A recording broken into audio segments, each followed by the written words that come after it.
ஸ்ரீகுமரன் தங்க மாளிகை 50வது கிளையை துவங்கி உள்ளது. ஏப்ரல் 30 வரை பவனுக்கு 2000 தள்ளுபடி. ஒரு மகிழ்ச்சியான செய்தி. இதயம் நலனையின் விலை லிட்டருக்கு ரூபாய் 105 குறைஞ்சிருக்கு. செப்டம்பர் 2023ல 1 லிட்டர் இதயம் நலனையின் அதிகபட்ச விலை ரூபாய் 503. ஆனா இப்ப 1 லிட்டர் இதயம் நலனையின் விலை ரூபாய் 398 மட்டும்தான் தமிழ்நாட்டுல. அப்ப இனிமே எல்லாரும் இதயம் நலனை வாங்கலாம் இல்ல? வணக்கம். செய்தி சுருக்கம். பெஹல்காமில் ராணுவம் இல்லாதது ஏன்? மத்திய அரசு விளக்கம். நேற்று முன்தினம் மத்திய அரசு ஏற்பாடு செய்த அனைத்துக் கட்சி கூட்டத்தில் மத்திய உளவுத்துறை இயக்குநர் டபன் தேகா பஹல்காம் தாக்குதல் பற்றி 20 நிமிடம் விளக்கம் அளித்தார். தாக்குதல் நடந்த பைசரன் பகுதியில் ராணுவ வீரர்கள் யாரும் இல்லாதது குறித்து ராகுல் மல்லிகார்ஜுன கார்கே கேள்வி எழுப்பினர். அதற்கு மத்திய அரசு தரப்பில் அளிக்கப்பட்ட விளக்கம்: காஷ்மீரில் ஆண்டுதோறும் ஜூனில் துவங்கும் அமர்நாத் யாத்திரைக்கு முன் பைசரன் பகுதியில் பாதுகாப்பு போடப்படும்.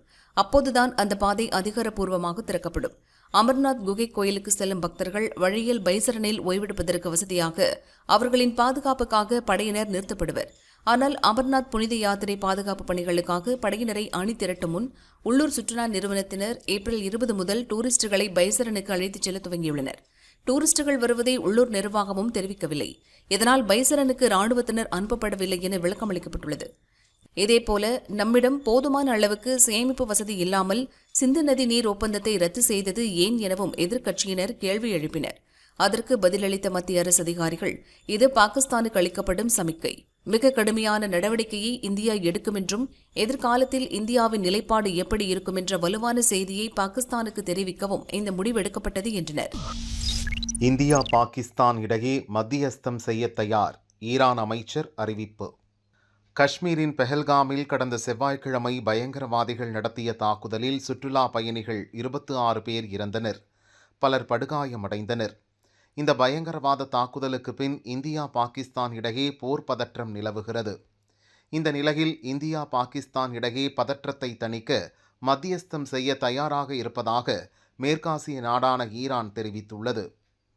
ஈரான் வெளியுறவு அமைச்சர் சயீத் அப்பாஸ் அராச்சி வெளியிட்டுள்ள அறிக்கை: இந்தியாவும் பாகிஸ்தானும் எங்கள் சகோதர நாடுகள். எங்களிடையே நூற்றாண்டு பழமையான கலாச்சாரம் மற்றும் நாகரீக உறவுகள் உள்ளன. மற்ற நட்பு நாடுகளைப் போல அவர்களுக்கும் நாங்கள் மிகுந்த முக்கியத்துவம் அளிக்கிறோம். இந்த இக்கட்டான நேரத்தில் இந்தியா பாகிஸ்தான் இடையிலான பதற்றத்தை தணிப்பதற்கு இரு நாடுகளிடையே மத்தியஸ்தம் செய்ய ஈரான் தயாராக உள்ளது என சயீத் அப்பாஸ் குறிப்பிட்டுள்ளார். டாஸ்மாக் முறைகேடு புகார், தமிழக அரசு மேல்முறையீடு. டாஸ்மாகில் முறைகேடு நடந்ததாக எழுந்த புகாரை அடுத்து அதன் தலைமை அலுவலகத்தில் அமலாக்கத்துறை கடந்த மார்ச் 6ஆம் தேதி முதல் 8ஆம் தேதி வரை 60 மணி நேரம் சோதனை நடத்தியது. இதன் முடிவில் டாஸ்மாகில் 1000 கோடி ரூபாய் அளவுக்கு முறைகேடு நடந்ததாக அமலாக்கத்துறை அறிக்கை வெளியிட்டது.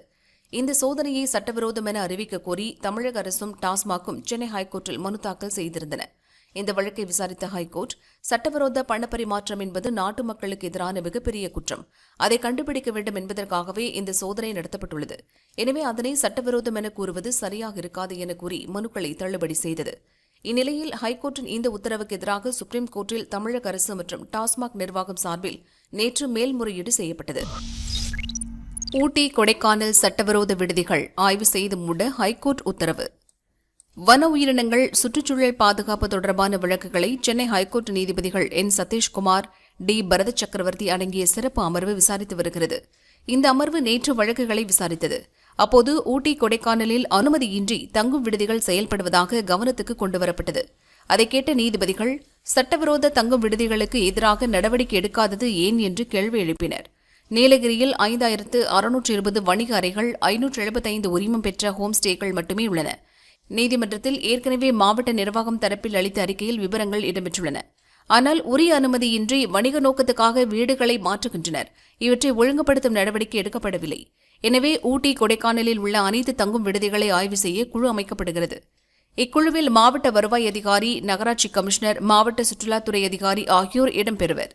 இந்த ஆய்வில் உரிய அனுமதிகளை பெறாத தங்கும் விடுதிகளுக்கு எதிராக உடனே நடவடிக்கை எடுத்து அவற்றை மூட வேண்டும்.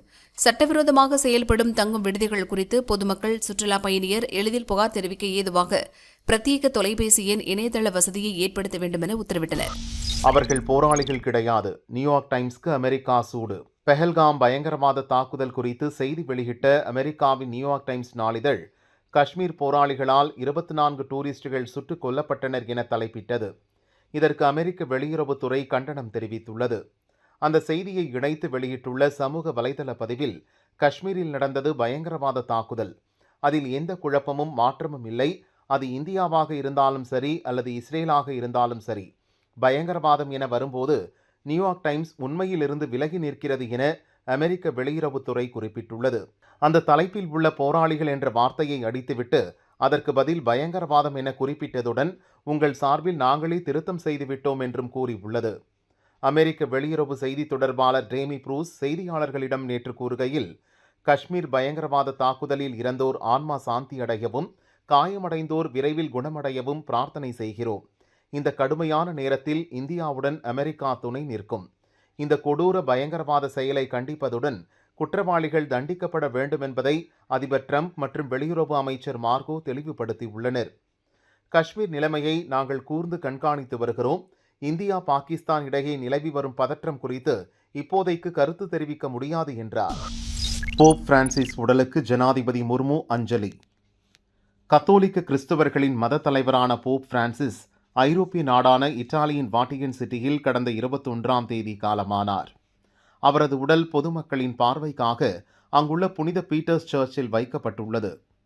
அமெரிக்க அதிபர் ட்ரம்ப், அர்ஜென்டினா அதிபர் ஜேவியர் மிலே, உக்ரைன் அதிபர் விளாடிமிர் ஜெலன்ஸ்கி, பிரான்ஸ் அதிபர் மேக்ரான், இங்கிலாந்து பிரதமர் கெய்ர் ஸ்டார்மர் உள்பட உலக நாடுகளின் தலைவர்கள் மறைந்த போப் பிரான்சிஸ் உடலுக்கு நேற்று அஞ்சலி செலுத்தினர்.